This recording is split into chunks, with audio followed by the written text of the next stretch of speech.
prochaine table ronde qui a pour titre Talent Management augmenté, Data Skills et Reconnaissance les leviers d'un capital humain mesurable, activable et vivant. C'est donc une table ronde présentée par Ilham Alom, présidente du réseau Emploi Compétences au commissariat à la stratégie et au plan. Elle reçoit aujourd'hui Emmanuel Joseph Dailly, directrice et autrice Juliette Sterwen. Pierre Stéphanie est également avec nous, directeur des ressources humaines Suez. Isabelle Bonhomme, directrice développement RH et recrutement groupe Saint-Gobain. Et puis enfin Dauphine Pio, DRH France Belgique du groupe Big Mama. Voilà, la table ronde va donc débuter dans 2 secondes. Et puis n'oubliez pas, il y a une session questions-réponses. Vous aurez 5 minutes pour poser toutes vos questions. Voilà. Très C'est bien. à toi, Hélène. Merci beaucoup. Bonjour à tous. N'hésitez pas, il y a encore quelques places, on le voit là, donc osez rentrer. Et puis, je vois que vous êtes assez nombreux. Est-ce qu'au fond, vous m'entendez? Ça va? Ok, très bien. On va essayer de s'adapter compte tenu du contexte, mais on est ravis d'être là et je suis ravie d'être parmi vous. On a préparé avec les intervenants que vous avez là, qui sont pour moi des personnes extrêmement inspirantes. Vous allez voir. J'ai eu le plaisir de préparer cette table ronde avec un élément qui est un déterminant assez commun que nous avons, qui est en fait les collaborateurs, leur attention, leur expérience, leur permettre à chacun de se réaliser compte tenu le contexte dans lequel nous sommes dans nos organisations. Et c'est la raison pour laquelle on va rentrer tout de suite dans le vif du sujet avec, je vais quand même, galanterie oblige, proposer à Pierre. Pierre, ravi de t'avoir parmi nous. Pierre, est-ce que tu Bonjour. peux nous parler de ton organisation de Suez avec les enjeux business en quelques secondes? Alors, oui, Suez, donc vous connaissez le nom, donc entreprise de service qui produit de l'eau, mais aussi qui transforme les déchets en énergie. Et je vais plus spécifiquement évoquer une partie de l'entreprise, c'est la partie engineering et construction. C'est ceux qui font du design et de la réalisation de grands projets déchets eau dans le monde. Voilà, donc en chiffres, c'est 45 000 personnes, Suez, donc présents dans le monde, avec à peu près 50% des équipes en France et le reste à l'international. Merci Pierre. On a Isabelle avec toi qui représente Saint-Gobain. Alors, Isabelle Saint-Gobain. Saint-Gobain, c'est aussi le patrimoine industriel français, puisqu'on a 360 ans. C'est 166 000 collaborateurs dans 80 pays, 36 000 en France. On conçoit, on fabrique et on distribue des matériaux pour la construction durable. Donc en France, on conçoit, on fabrique et on distribue des matériaux. Et Isabelle, tu m'as donné une information, j'ai halluciné. Tu m'as dit que dans vos implantations sur le territoire français, vous avez autant d'antennes que des McDo, voire plus. Oui. En fait, on a, via notre filiale distribution qui est Point P, donc le négoce de matériaux de construction, on est implanté sur l'ensemble du territoire dans un maillage très fin. Et effectivement, il y a plus de Point P que de McDonald's, ce qu'on ne manque jamais de rappeler. C'est incroyable, avec un ancrage du coup territorial qui va être important justement dans votre vision RH et vos enjeux. Dauphine, Big Mama. Ouais. Bonjour à tous. Pour présenter le groupe Big Mama, aujourd'hui, Big Mama, on a 10 ans. Big Mama, c'est un groupe de restaurants italiens qui est en hyper croissance, puisqu'actuellement, on a plus de 35 restaurants dans 6 pays en Europe et aux Émirats. On a plus de 2500 salariés. C'est un groupe de restaurants donc, italiens où pour le coup, même si on a 10 ans, la mission est toujours la même. C'est de vraiment faire vivre le meilleur moment de chacun de nos clients qui rentrent dans nos restaurants chaque jour. Donc voilà, aujourd'hui Big Mama. Bon, ravi de vous avoir avec nous. Emmanuel est aussi là, comme moi, avec son regard de polycentrique, puisque, on l'a mentionné tout à l'heure, Emmanuel, tu es chez Juliette Sterwen, tu es anthropologue, tu es autrice aussi de livres que j'adore. Alors, je vous le dis, je le pose tout de suite. Elle fait des signatures, tu fais des dédicaces sur tes bouquins. Je crois que c'est au fond. Tu me confirmes? La librairie au fond, oui, juste après ce moment ensemble. Voilà, je le dis parce que sachez qu'à chaque fois que j'ai la chance de rencontrer des acteurs RH qui sont très engagés du coup dans leur démarche, elle a un des bouquins que j'adore qui est la stratégie donc, du poulpe et je l'offre à chaque fois. Donc moi, je suis honorée de t'avoir parmi nous. C'est moi qui suis honorée. Voilà. Donc, on va rentrer dans le vif du sujet. J'aimerais qu'on parte de vos réalités. Alors, bien entendu, qu'on est dans la technologie, on a l'IA, on a investi là, effectivement, dans beaucoup de choses qui sont dans du virtuel, mais je voudrais qu'on soit vraiment dans des réalités très, très concrètes. Alors, aujourd'hui, quels sont vos enjeux numéro un en gestion du capital humain? Alors, Dauphine, je voudrais qu'on commence par toi. Quels sont tes enjeux aujourd'hui côté Big Mama? Pense l'enjeu principal aujourd'hui pour Big Mama, sans trop de surprise, vu que donc, je suis dans le secteur de la restauration. Le secteur de la restauration fait partie des secteurs qui sont aujourd'hui en tension et du coup, il y a vraiment un enjeu de recrutement. Pour avoir un peu des chiffres, vous vous rendez compte, effectivement, Big Mama, en France, chaque année, on recrute plus de 800 nouveaux salariés qui viennent rejoindre l'aventure. Big Mama, c'est évidemment immense, donc c'est beaucoup de recrutement, mais l'enjeu, c'est de recruter de manière juste, bien recruter. Et pour ça, on aura l'occasion d'en rediscuter juste après, mais on a une particularité chez Big Mama, c'est que, comme je vous le disais, c'est un groupe de restaurants italiens. Et du coup, pour faire vivre cette authenticité italienne, on a 70% de notre staff qui est italien. Donc, c'est-à-dire qu'on va recruter en plus des Italiens en Italie pour les faire venir dans nos restaurants en France, à l'étranger. Et Big Mama est depuis 2021 une entreprise à mission. Et notre mission, c'est Change People's Lives with Pizza. Et du coup, ça change vraiment ça commence dès le recrutement. Donc, c'est vraiment un enjeu très, très important.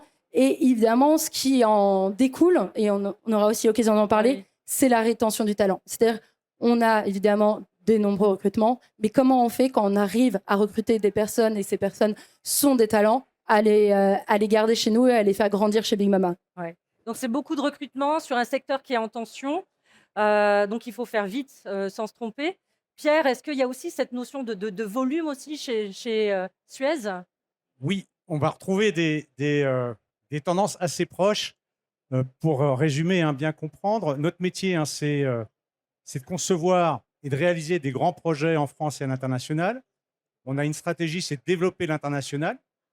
Ça, c'est un point très fort au niveau de l'entreprise. Et pour ça, notre métier, c'est de constituer des équipes, des collectifs et les défaire. C'est-à-dire qu'on a 300 grands projets, 3 milliards d'activités, et on passe, en tant que RH, manager, notre temps à constituer des équipes, faire que les collectifs fonctionnent pour répondre à un besoin business. L'enjeu, c'est que les projets sont complexes, de plus en plus techniques. Et il y a une part d'aléa parce qu'on va en croissance. Donc, pour gérer cette croissance, il faut absolument qu'on revoie notre façon de recruter. Donc, c'est ce qu'on a fait. Premièrement, on a revu nos critères, c'est-à-dire qu'on allait chercher des compétences dans des secteurs cousins, voisins, compatibles.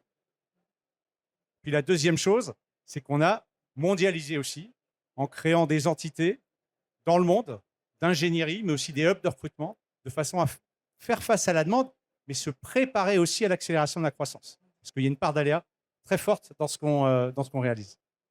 Oui, donc on voit le lien entre la compétence et la croissance avec effectivement une raréfaction des compétences techniques. Isabelle, c'est ce que vous voyez aussi, cette pénurie côté Saint-Gobain?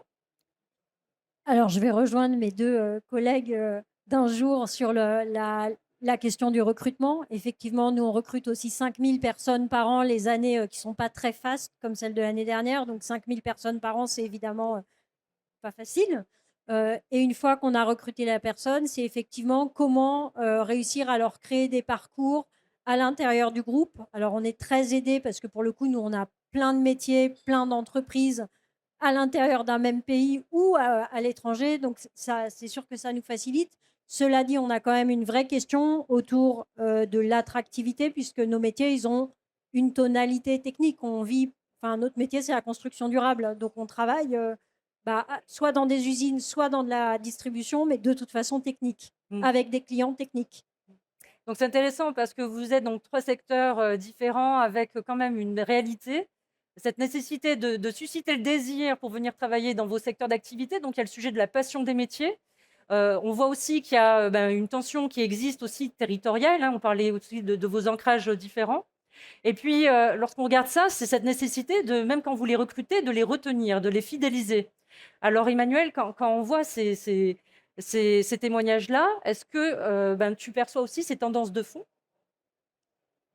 Alors, ce qu'on perçoit de manière très claire, c'est une mutation de la place dans le travail, c'est-à-dire une mutation que l'individu ne souhaite plus considérer son travail de la même façon. Donc ça, il y a une évolution. Il y a une forme d'immédiateté du désir aussi. On est avec des générations qui intègrent le marché du travail, qui ont vécu dans une société d'immédiateté, c'est-à-dire qui ont eu une immédiateté de désir, une immédiateté de possession, d'accession aux choses aussi. Donc, ça crée aussi une autre dynamique. Et ça, c'est assez intéressant.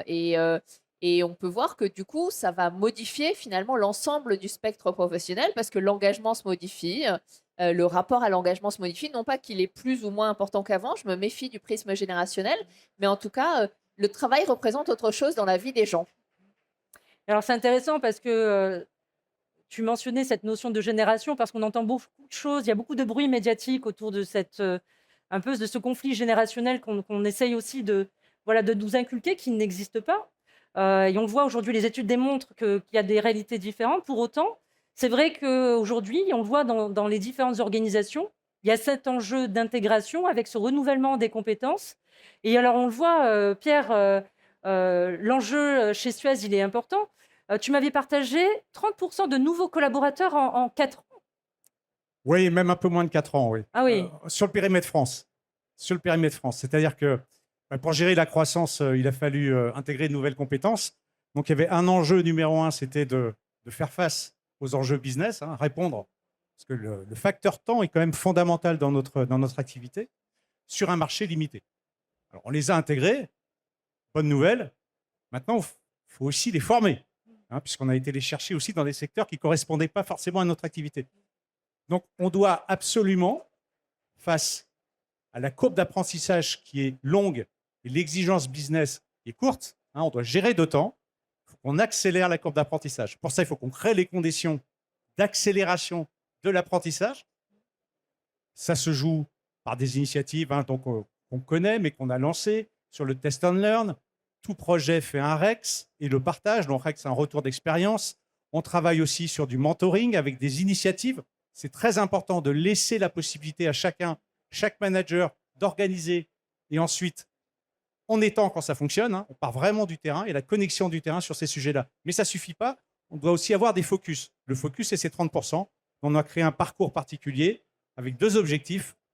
1, former, 25 modules sur la culture de notre activité, métier, eau et déchets. 2, apprendre à créer son réseau. Ça, c'est fondamental dans l'intégration et la formation. C'est la formation des pairs. C'est donc des promotions constituées par des groupes de 10 avec des sponsors qu'on a formés, qui sont des managers. Et l'idée, c'est comment apprendre à constituer son réseau. 1, le réseau, ça permet d'apprendre. Et 2, ça intègre, parce que le collectif, c'est un facteur de rétention. Et on voyait que pour Big Mama aussi, il y avait cet enjeu-là de rapidité, de 800 recrutements par an. C'est le chiffre que j'ai en tête. Oui, juste sur la France aussi. Juste la France aussi. Oui. Et comment se gère ce rythme d'intégration? Quels sont vos rituels aujourd'hui? Oui, sur l'onboarding, c'est un vrai sujet, surtout dans la restauration, où encore une fois, ça fait partie des secteurs en tension. Il y a une phrase que j'aime beaucoup, c'est « vous n'aurez jamais 2 chances de faire une bonne première impression ». Et du coup, l'onboarding, il est clé dans la restauration. Et évidemment, on n'a pas forcément, on est dans la restauration, on n'a pas forcément de grands outils, etc. Par contre, on a beaucoup de bon sens, enfin, je l'espère. Et on met en place, du coup, un process d'onboarding de 4 semaines pour l'ensemble de notre staff, c'est-à-dire du plongeur, du serveur, jusqu'au directeur, general manager, etc. Où, de manière très simple, pendant 4 semaines, il va avoir avec des ambassadeurs, où pendant 4 semaines, il va avoir les formations évidemment métiers, puisqu'on recrute énormément sur du potentiel. Donc, quand ils arrivent, ils ne connaissent pas forcément très bien le métier. Donc, il faut leur apprendre le métier. Donc, il y a des formations là-dessus qui sont faites. Il y a aussi des formations, pour donner un peu des exemples concrets, qu'on a créé nous-mêmes. C'est très artisanal, un peu sur mesure, Big Mama, et c'est super. On a créé des formations affectives hospitality pour, par exemple, les chefs de rang, qui sont un peu comme nos commerciaux chez nous, où ils vont aller faire du théâtre, etc., pour aller vendre, etc. Donc ça, c'est pendant les 4 premières semaines.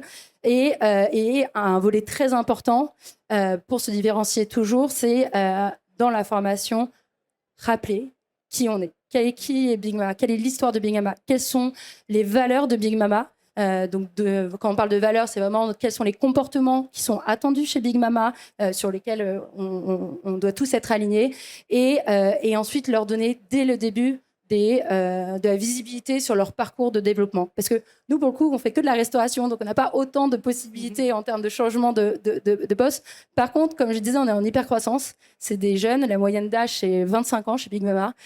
Du coup, de leur dire, en fait, viens chez nous, tu apprends un métier, tu grandis, et dans un an, tu vas aller vivre à Madrid, ben, on va t'accompagner, on va le faire avec toi. Et en fait, si ils ont cette vision dès le début, en fait, ils vont rester, et c'est un vrai sujet. Du coup, l'onboarding, c'est clé chez nous. Donc, je vous remercie pour ces témoignages-là, parce que ce qu'on voit quand même, c'est que le sujet de l'attractivité, donner envie de travailler dans vos organisations, donc savoir raconter une histoire qui mobilise, qui donne envie, qui fait que derrière, vous structurez des rituels, des rites et des rythmes d'apprentissage qui permet du coup d'assurer une bonne intégration. Ça veut aussi dire que pour pouvoir faire ça, faut-il qu'on trouve les bonnes personnes pour les bons jobs afin d'assurer la croissance, parce que c'est toujours lié en fonction des besoins business. Mais lorsqu'on dit ça, ça veut dire qu'on revient à notre sujet, nous, RH, qui veut dire le sujet des skills avec la cartographie des compétences. Dieu sait que c'est un vaste sujet, la cartographie des compétences. Alors, moi, je voulais savoir comment vous faites. Voilà, Pierre, je me tourne vers toi. Lorsqu'on Alors, parle de oui. compétences, alors, moi, j'ai en tête la PM Academy. Tu peux nous Ouais. dire un peu ce que vous faites sur le sujet? Alors déjà, en toute humilité, on a essayé plein de choses, on s'est planté. Hein, dès que ça devient compliqué, qu'il n'y a pas d'adhésion, c'est un truc qui a été pensé ailleurs et qu'on essaie de reconnecter, en général, ça ne fonctionne pas. Surtout que ça, c'est pas utile. Alors, ce qui fonctionne, la PM Academy, donc on l'a lancé il y a 4 ans. L'idée, hein, c'était de nous inspirer, de rationaliser ce qu'on faisait dans la pratique. Donc, on est parti des managers dans le monde, hein, sur un sujet, c'est comment on staffe des projets. Comment on arrive à créer des collectifs qui fonctionnent.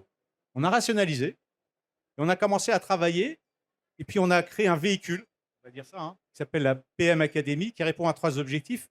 Le premier, c'est qu'on a créé des référentiels de compétences dynamiques, concrets, qu'on a partagés, co-construits avec les managers. Hein. Le deuxième objectif qui a été mis en place aussi, c'est d'améliorer la data, puisque dans la mobilité et dans le staffing, la data, la connaissance des collaborateurs, elle est fondamentale.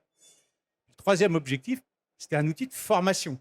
Donc, formation, ça délivre les formations quand on mesure l'assessment qui a été fait avec les référentiels, mais aussi, ça permet à chaque collaborateur de se projeter sur les skills. C'est-à-dire qu'on est transparent. Tu es là, si tu veux progresser, voilà ce qui reste à faire. Donc, ça crée une dynamique positive basée sur l'usage, l'utile, et pour éviter le pchit, il faut que ce soit simple. Mais ça veut dire aussi que vous savez, non pas, donc il y a le qui fait quoi, mais le qui sait faire quoi pour être dans cette dynamique de transmission et donc planifier vos besoins. Mais c'est aussi donc grâce à ça que vous réussissez à monter des centres d'expertise. On arrive, voilà, exactement. Et c'est ce qu'on a fait par exemple à Manille, puisqu'on l'a lancé il y a 1 an et demi. Hein. L'idée, c'est de transférer ses compétences. Donc, on a mis aussi des managers sur place, hein, pour nous aider.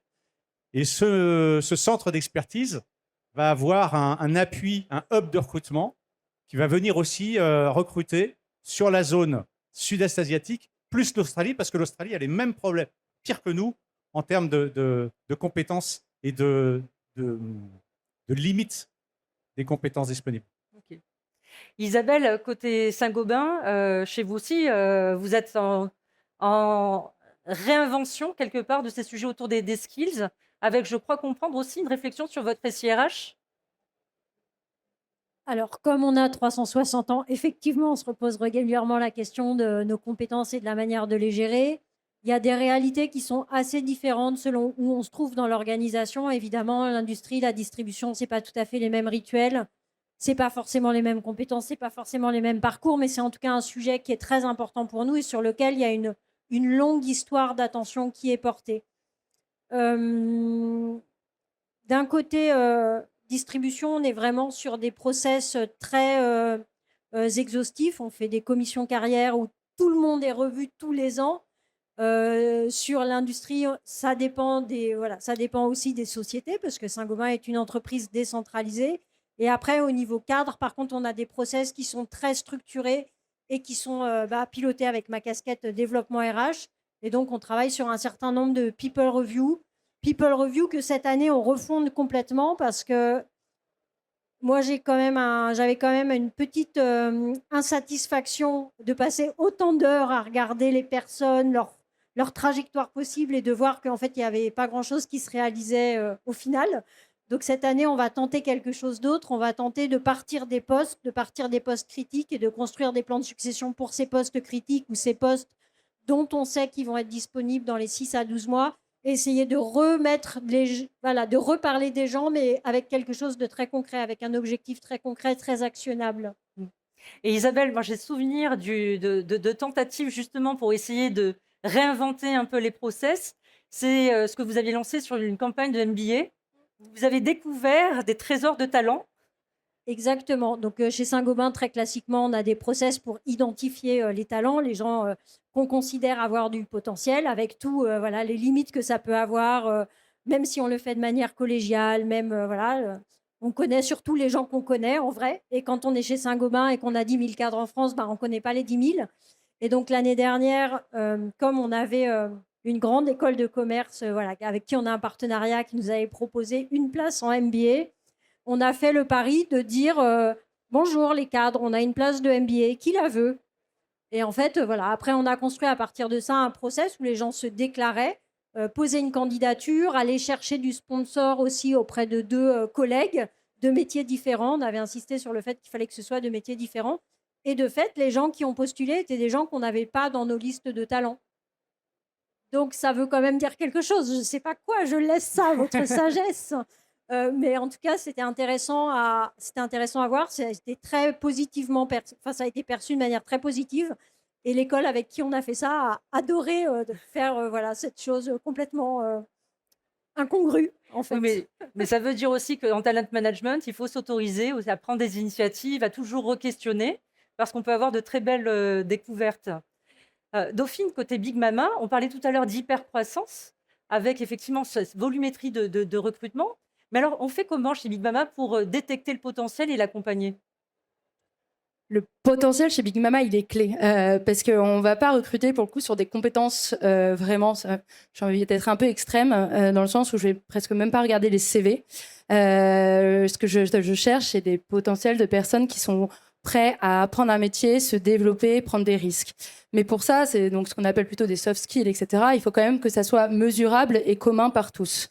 Et pour comment on a fait ça, c'est du coup quand on recrute des gros volumes, on organise aussi des job dating, on a d'un coup en une matinée plus de 200 personnes qui candidatent. Comment on mesure ce potentiel talent?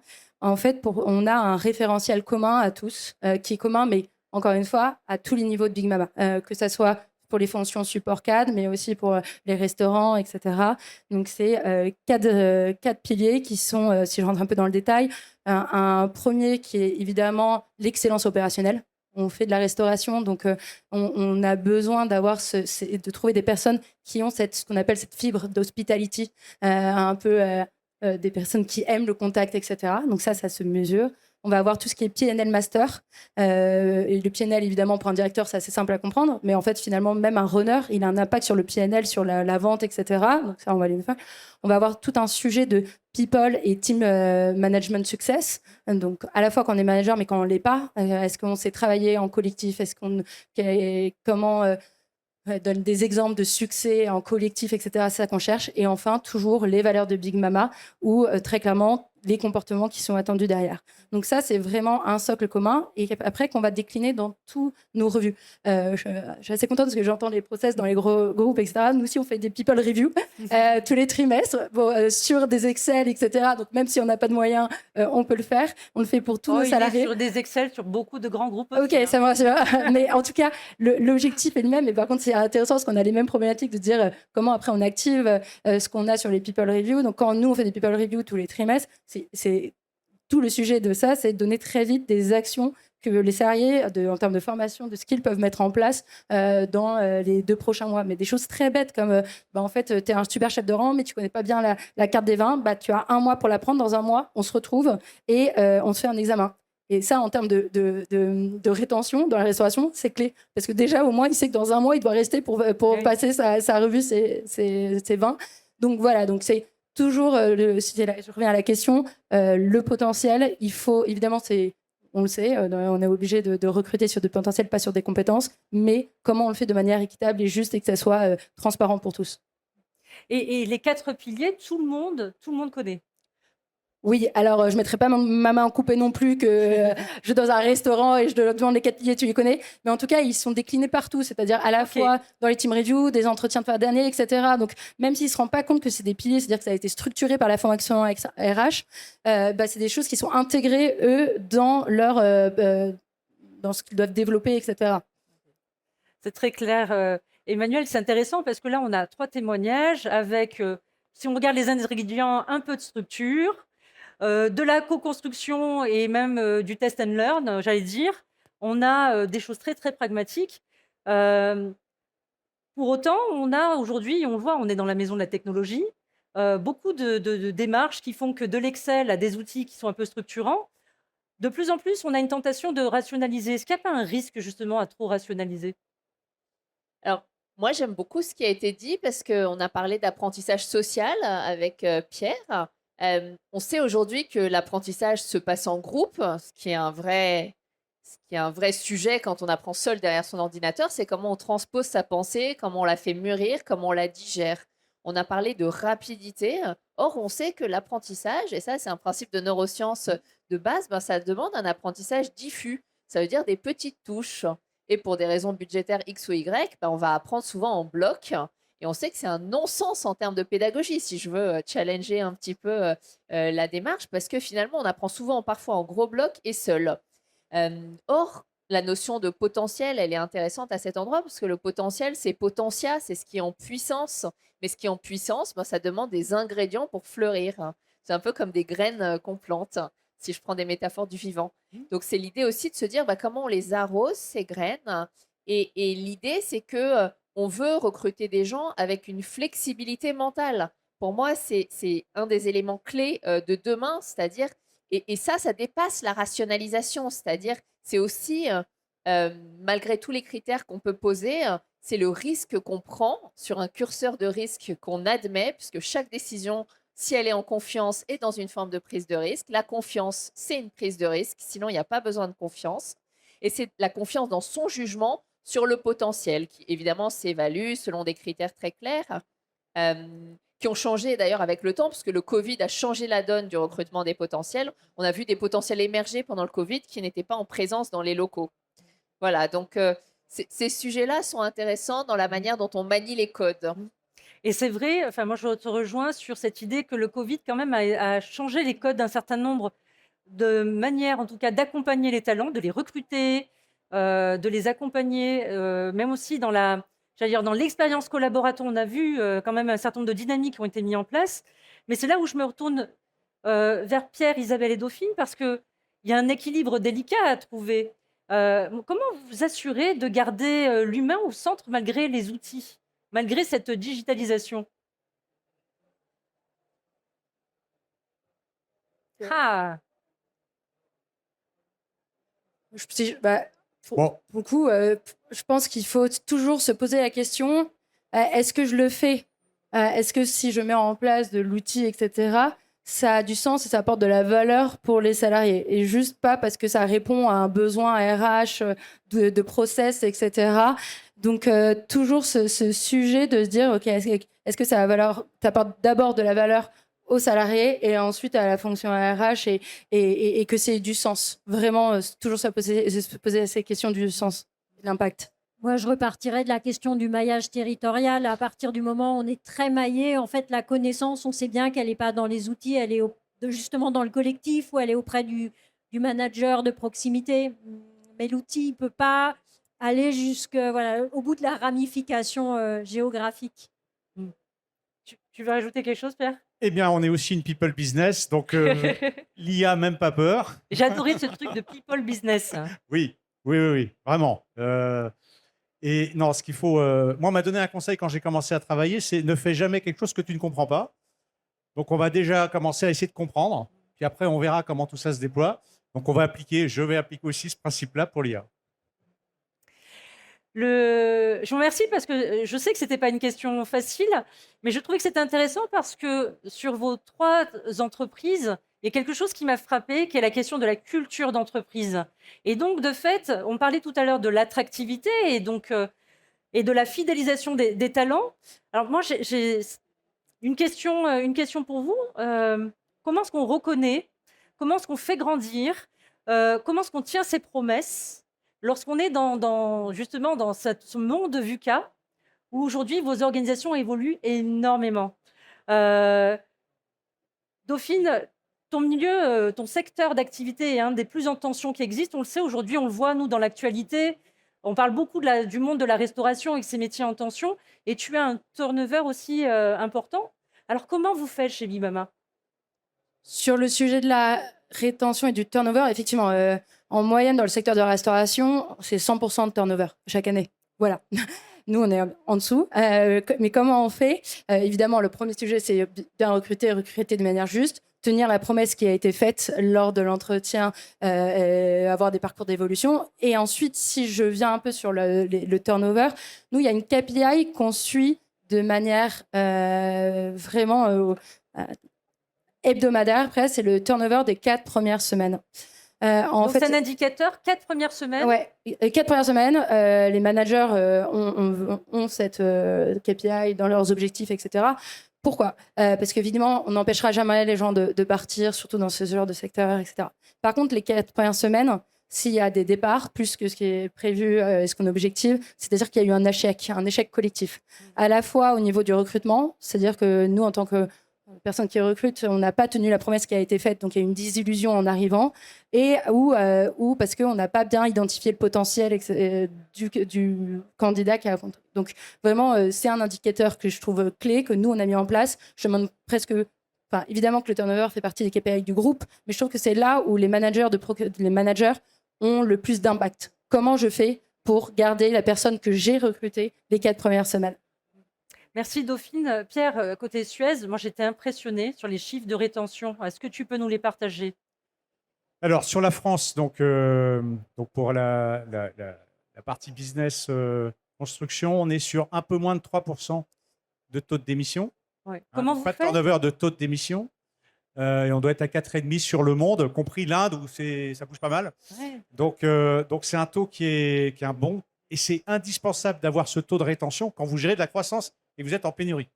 Sinon, si vous commencez à alimenter le turnover plus la croissance, là, vous mettez en péril l'organisation. Donc ça, c'est fondamental. Alors, c'est quoi votre recette? Alors, il faut être humble, parce que sur le sujet, les choses peuvent aussi vite se dégrader. Hein, c'est fragile. Donc, c'est parce qu'on pense que c'est fragile que ça va durer. Il y a deux priorités. La première, moi je dis, on avance sur 2 jambes. La première, fondamentale, c'est les compétences. C'est de produire le bon niveau de compétences pour nos projets.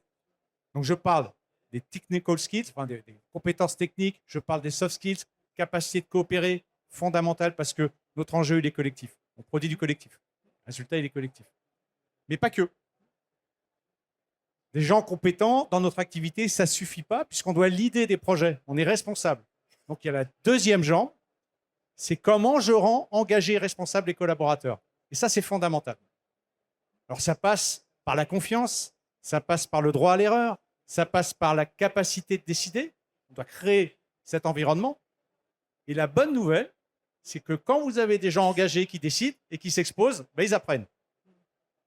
Et comme ils apprennent et qu'ils sont engagés et qu'ils ont le sentiment d'apprendre, vous créez en fait un cercle vertueux, c'est-à-dire que l'engagement crée de la compétence et la compétence crée de l'engagement.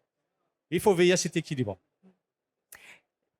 Pierre, il y a autre chose que vous faites. Vous avez une intention aussi auprès des personnes expérimentées, des plus de 60 ans. Je ne dis même pas 50, tu vois, j'ai dit 60. Oui, oui. Bah oui. Oui, là, c'est un sujet qui va au-delà hein, du sujet compétences. Dans le recrutement, il y a des indicateurs qu'on met en place. On est en train de préparer un accord intergénérationnel. Il y a des accords évidemment et des dispositifs seniors qui existent. Mais je crois aussi à la force de l'exemple. C'est-à-dire qu'au-delà des discours, au-delà de ce qu'on peut dire, quand on recrute quelqu'un qui a plus de 50 ans, plus de 55, même plus de 60, parce qu'il est compétent, parce que la créativité, elle n'a pas d'âge, parce que l'énergie, ça n'a pas d'âge, mais surtout, j'envoie un message en interne aux collaborateurs pour leur dire oui, à 60 ans et plus, on a aussi devant nous une carrière. Mm.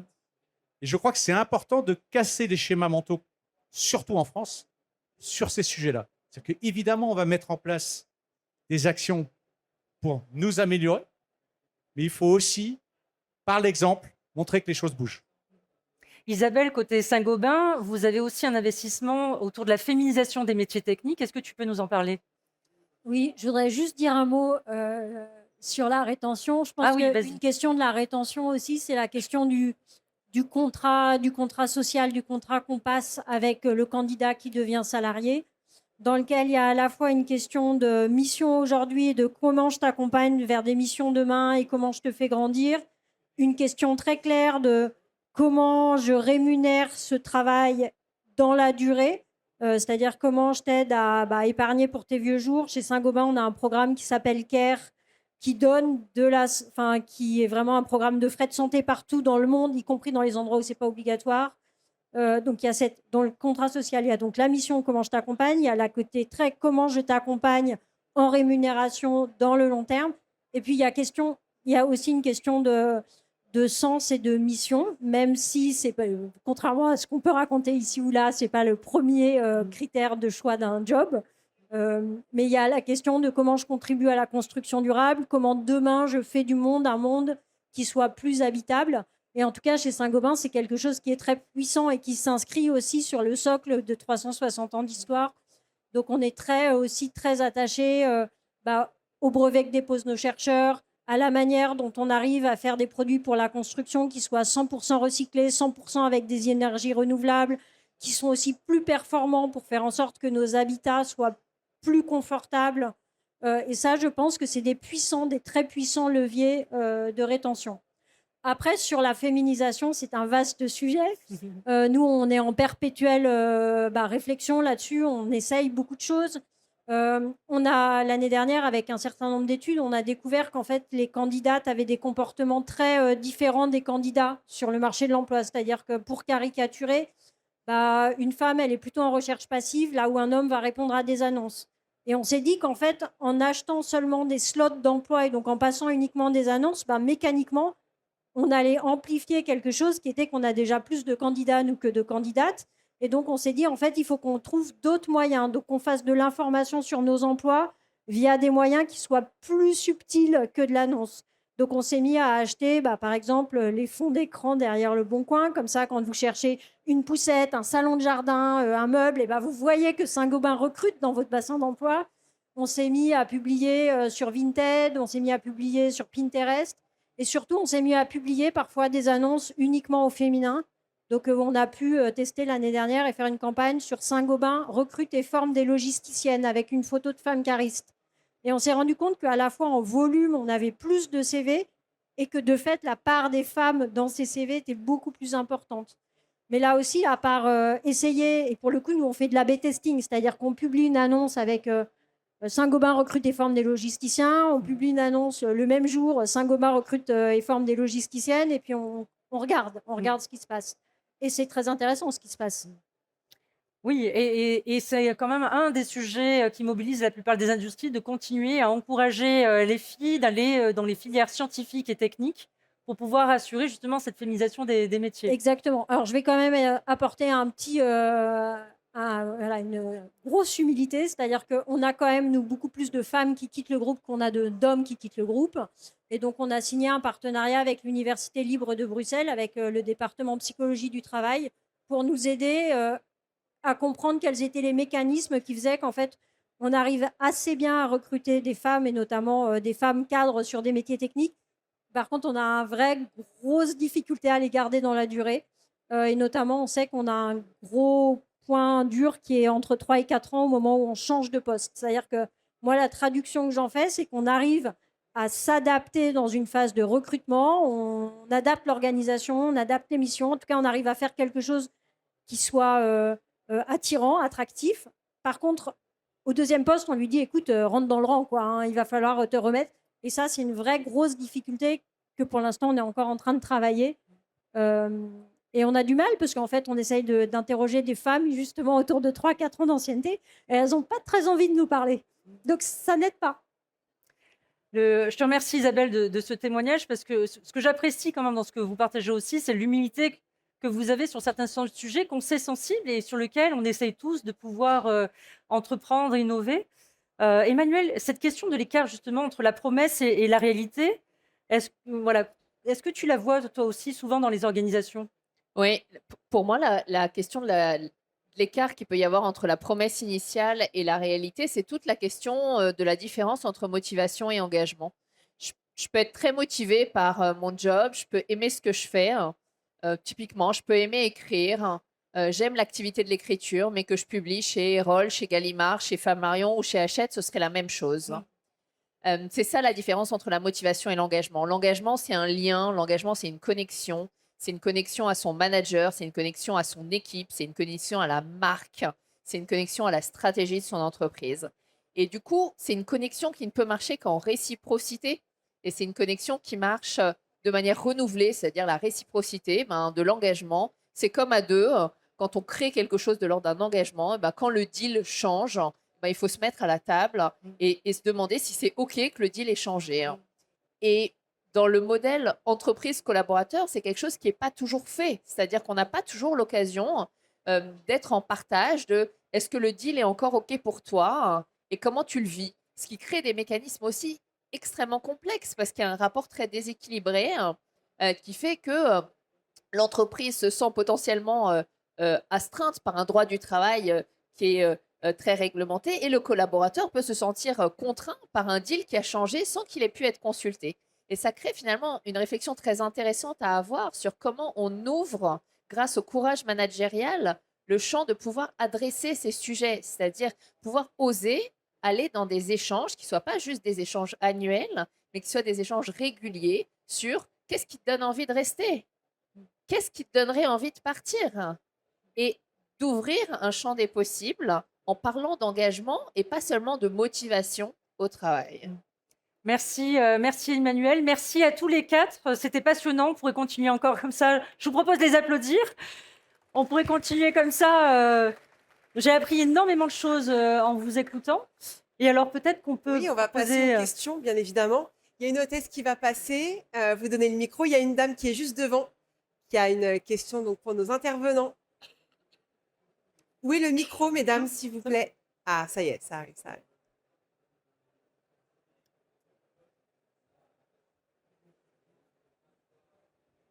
Merci, bonjour.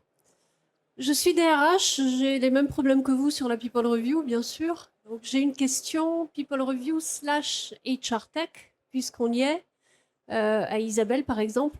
Avez-vous un outil spécialisé pour la gestion de la People Review? Alors, pas. Et sinon, pourquoi? Par exemple, un outil qui, on clique sur un bouton, il nous sort tous les candidats internes valables pour le poste qui s'est libéré au fin fond du Canada.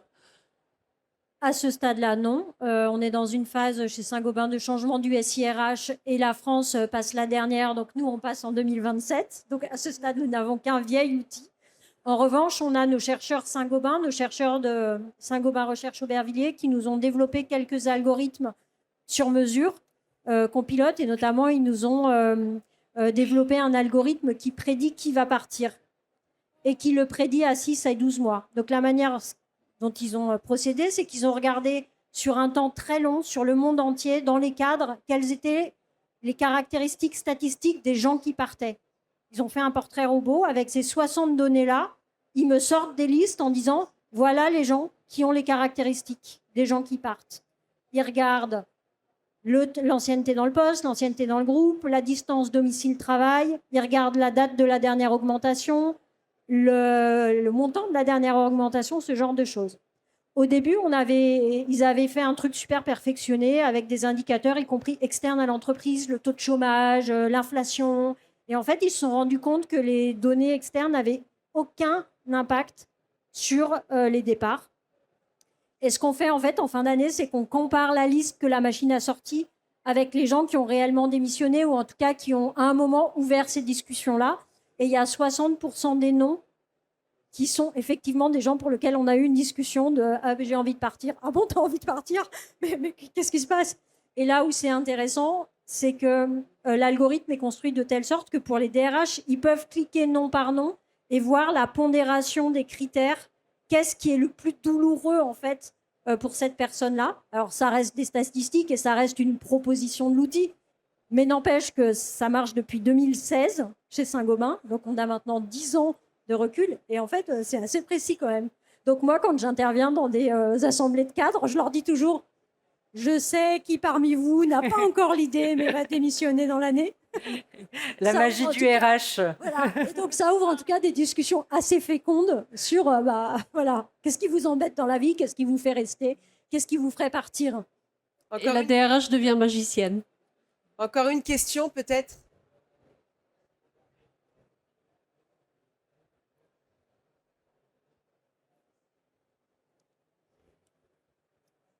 Bonjour, merci pour vos témoignages. J'accompagne la transformation humaine dans le cadre de l'implémentation de l'IA et j'aimerais avoir votre avis sur ce que j'entends de beaucoup de chefs d'entreprise, en fait, que la mise en place de l'IA va occasionner des gains de productivité.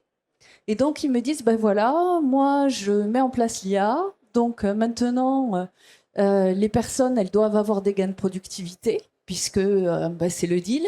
Donc, je vais mettre en place des mesures pour les contrôler et m'assurer, en fait, que ces gains de productivité sont bien là. C'est mal reçu des collaborateurs. Et donc, j'aimerais avoir votre vue par rapport à ça, en fait. Donc, merci. Je vais vous inviter à lire 2 études qui vont vous aider à accompagner du coup ces managers et ces décideurs.